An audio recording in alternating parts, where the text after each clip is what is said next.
అబ్రహాము ప్రార్థనాపరుడని మనకు తెలుసు. అబ్రహాము విశ్వాస వీరుడని మనకు తెలుసు. అబ్రహాము విజ్ఞాపనకర్త అని మనకు తెలుసు, చక్కగా విజ్ఞాపన చేసేవాడని. అబ్రహాము ఆతిథ్యం చేసే వ్యక్తిని మనకు తెలుసు. అబ్రహాము విధేయతలో ముందున్నాడనే విషయం మనకు తెలుసు.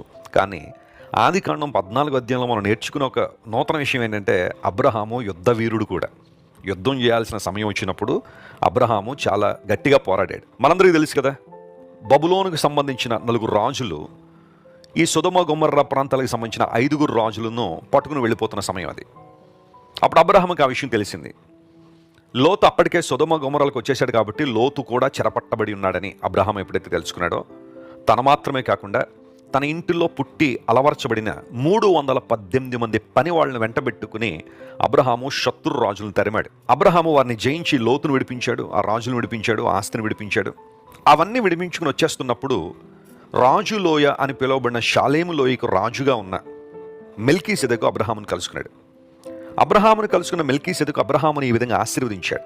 ఏమనంటే, అబ్రాము సృష్టికర్తయును సర్వోన్నతుడనైన దేవుని ద్వారా ఆశీర్వదించబడ్డాడు లేదా ఆశీర్వదించబడతాడనే విషయాన్ని మెల్కీసెదెకు చెప్పాడు. ఆ తర్వాత మెల్కీసెదెకు అతనికి రొట్టెను ద్రాక్షరసం ఇవ్వడం, అబ్రహాము 10వ వంతు మెల్కీసెదెకు ఇవ్వడం, ఇవన్నీ ఆ అధ్యాయంలో మనం చూస్తున్నాం. అయితే ఇక్కడ గమనించాల్సిన వాగ్దానం ఏంటంటే, అబ్రాము దేవుని చేత దీవించబడతాడు, ఆశీర్వదించబడతాడు.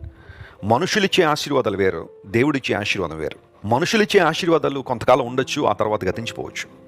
మనుషులిచ్చే దానములు, బహుమానములు, కానుకలు కొంతకాలం ఉండొచ్చు, ఆ తర్వాత గతించిపోవచ్చు. కానీ దేవుడిచ్చే ఆశీర్వాదం మాత్రం శాశ్వతమైనది. ఆ ఆశీర్వాదం గొప్పది కదా.